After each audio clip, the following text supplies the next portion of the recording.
Browder versus Gayle. Our whole strategy is based on the May 11th trial.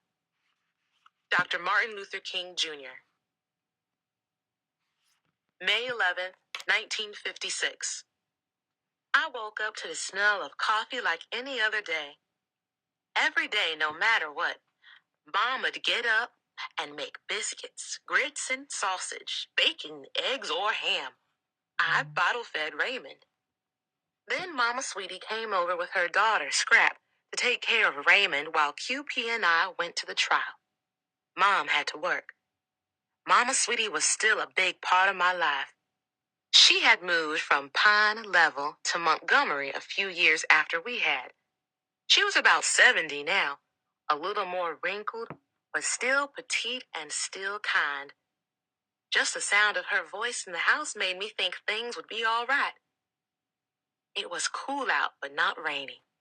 I was glad I didn't have to wear a rain bonnet. I pumped milk from my breast so that I wouldn't leak and put on my best dress, light blue with a cummerbund and a V-cut. It looked good on me in the mirror. I drank my coffee slowly and thought about the day to come.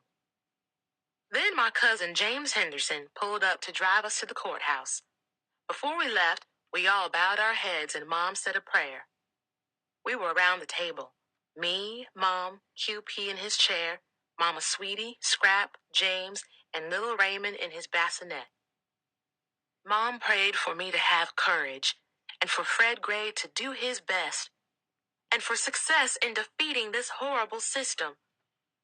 Then we all said the Lord's Prayer, and we went on our way. By the time we pulled up to the courthouse, there was already a big crowd waiting outside. Men in suits and brimmed hats, and women wearing their best Sunday dresses. There were cameramen out on the sidewalk. I got out and went looking for Fred Gray. Sidebar: the 14th Amendment to the U.S. Constitution. In Browder versus Gayle, lawyers representing black riders claimed that the segregation laws governing Montgomery city buses violated the 14th Amendment to the U.S. Constitution.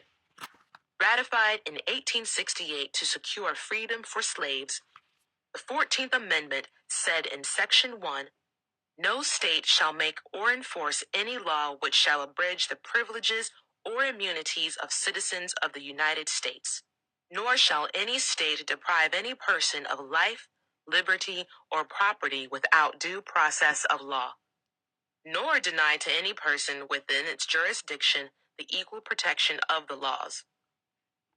This amendment was used in several important cases during the Civil Rights era to dismantle legal segregation, including Brown versus Board of Education of Topeka. The crowd had assembled early outside the federal courthouse because May 11, 1956 was a big day. It was the 159th day of the Montgomery bus boycott with no end in sight. The lawsuit meant hope. Some boycotters had been stationed on the courthouse steps since dawn. One black laborer explained his presence to a reporter from Jet magazine by saying he had already walked 335 miles to and from work since the boycott started. But, he said, while they're juggling that hot potato, the lawsuit, I'll keep on footing it. Legs were tired and nerves frayed. Cash to keep the carpool going was hard to raise. Negotiations between black leaders and white authorities had hardened into a tense stalemate, with the whole Southern way of life at stake. Just a few weeks before, Mayor Gayle and the entire Montgomery City Council had made a public show of joining the White Citizens Council in a packed coliseum with thousands cheering their approval. The council was a group of powerful politicians and business people dedicated to keeping Montgomery segregated. Segregationists singled out Reverend Martin Luther King Jr., branding him a troublemaker, an outsider who had come from Atlanta to stir up local blacks. They bombed his house and threatened his life by mail and telephone. He remained outwardly unflappable. According to one magazine account, when someone called in the middle of the night to threaten that N who's running the bus boycott, His wife calmly answered, "My husband is asleep. He told me to write the name and number of anyone who called to threaten his life so that he could return the call and receive the threat in the morning when he wakes up and is fresh." City leaders convinced themselves that blacks really wanted to ride the buses, but that King's silver tongue had seduced them into rebellion. Police harassed boycotters as they waited at pickup stations for their MIA cars, ordering them to move on, threatening to charge them with loitering or hitchhiking, both crimes. On February 21st, a grand jury had indicted, formally accused of a crime, 100 blacks for violating an obscure 1921 law banning boycotts without just or legal cause. Those charged included Dr. King, 23 other ministers, and all the carpool drivers. Rosa Parks was indicted, as were Joanne Robinson, E.D. Nixon, and Fred Gray. Claudette was not named, though her minister, the Reverend H. Johnson, was. The boycotters decided not to wait for the sheriff to come and arrest them. E.D. Nixon strode right into the county courthouse saying, "Are you looking for me? Well, here I am." He was booked, fingerprinted, photographed, and released on bond wearing a broad smile as he stepped out of the courthouse. This touched off a parade of boycott leaders who filed inside the courthouse one by one and minutes later came out, freshly booked and fingerprinted, descending the steps into a cheering crowd of spectators. Fred Gray, one of those arrested, later recalled that it had been an honor to have been arrested, and that those not indicted felt a little insulted. But it was this hot potato, this lawsuit Browder versus Gayle, named after the plaintiff, Aurilla Browder, whose last name came first alphabetically, and W.A. Tacky Gayle, the mayor of Montgomery, that offered the first and best chance for blacks to end the boycott with a clean victory. This time, it was their lawsuit, not one brought against them. This time, they were using the Constitution, the rule book for their country, to achieve justice. The crowd of dark-skinned figures in neatly pressed suits and church dresses had set off for the block-long federal courthouse just after dawn because Browder versus Gayle offered hope. Standing outside the courthouse that morning, E.D. Nixon looked around the crowd of his neighbors and friends and felt proud. You could read a happiness on their faces, like they knew already that they were about to see the start of something very special, he later recalled. There was a feeling of comfort going into the federal courthouse, which was very different from going to the county courthouse. We felt like we was protected here.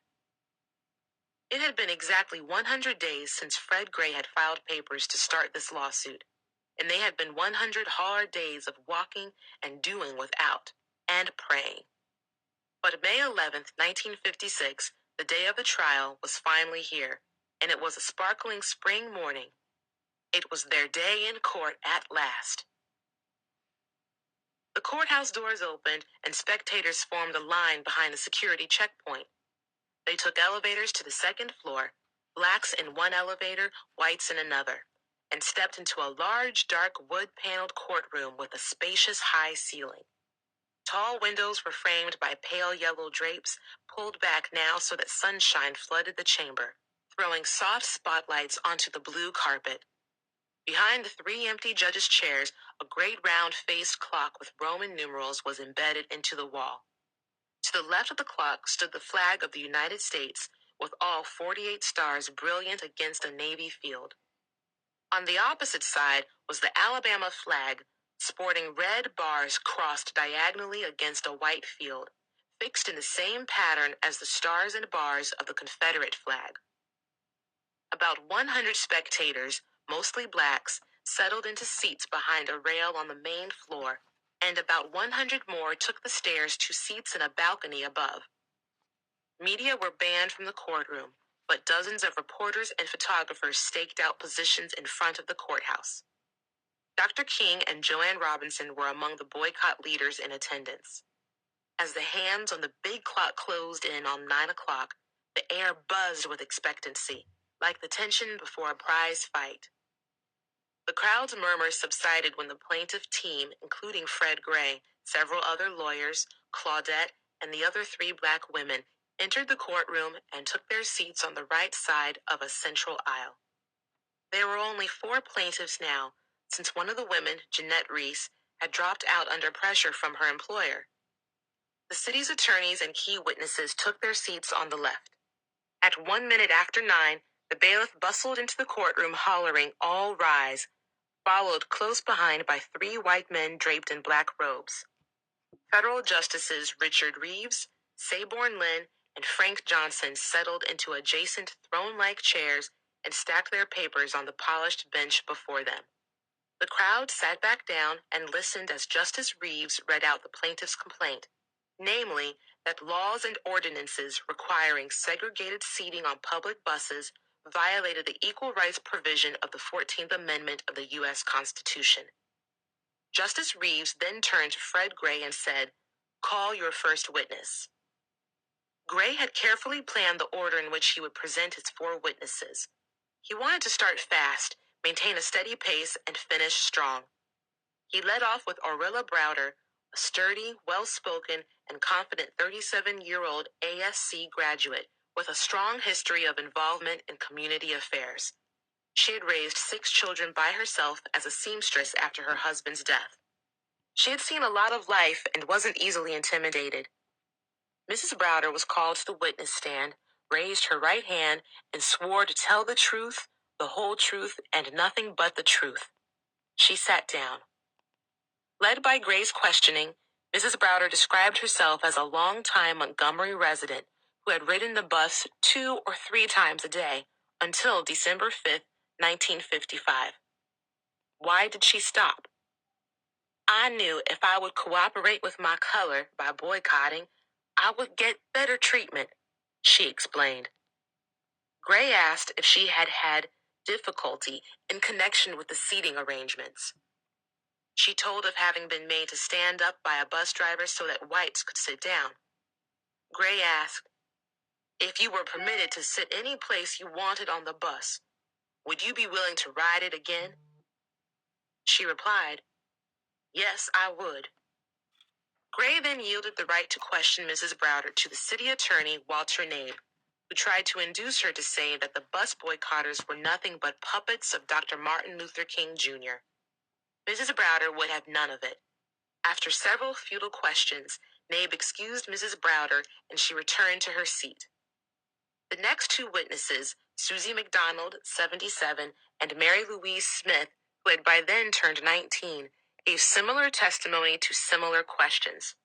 McDonald, a widow and housekeeper for her son, said she was often mistreated on the bus and quit riding to support the boycott.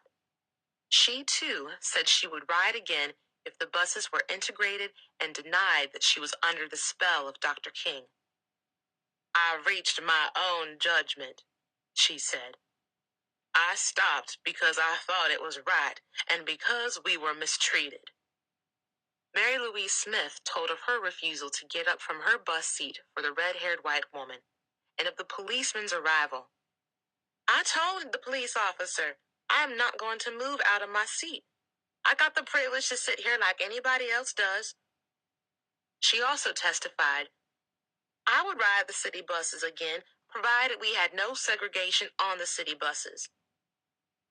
Nabe tried to trap her into saying Dr. King had bewitched them all. "Dr. King didn't represent no one," Mary Louise said. "We represented ourselves. We appointed him as our leader, he and his assistants." After Nabe yielded, she answered one question from Fred Gray and was dismissed. Through Nabe's questioning of the first 3 witnesses, the city's strategy became clear. It had 2 parts. 1, to try to get witnesses to say that the black community had not objected to segregated bus seating before the boycott. Nabe reminded them that before, leaders had always pushed for black drivers, courteous treatment, and a different segregated seating plan, but never for an end to segregated seating. This was true, but only because leaders had never dared to hope for integrated seating until the U.S. Supreme Court had ruled against segregated schools just 2 years before. 2, to To show that Dr. King had stirred up all the trouble, the city tried to paint him as a silver-tongued outsider who never rode the bus in Montgomery himself, but knew just how to make everyone who did feel unhappy. If it hadn't been for King, the city contended blacks would be satisfied with things as they had always been. As her turn to testify approached, Claudette fought the ever-tightening knot in her stomach. Fred Gray had deliberately saved her for last, for her story was the most powerful. She had been arrested, dragged from a bus, charged with breaking the segregation law, and jailed. She alone had fought the charges in court. She may have been only 16, but Claudette had more experience than anyone else when it came to challenging Jim Crow on the Montgomery buses. Proclaiming her constitutional rights as the police seized her wrists that day, she had objected not just to the seating plan on the bus, but to the overall injustice of segregation. She had taken her stand without ever having spoken with Dr. King. Fred Gray and the other lawyers had faith in her. Mary Louise Smith stepped down from the witness stand, glancing at Claudette on the way back to her seat. "Call your next witness, Mr. Gray," said Judge Reeves. "I call Claudette Colvin," said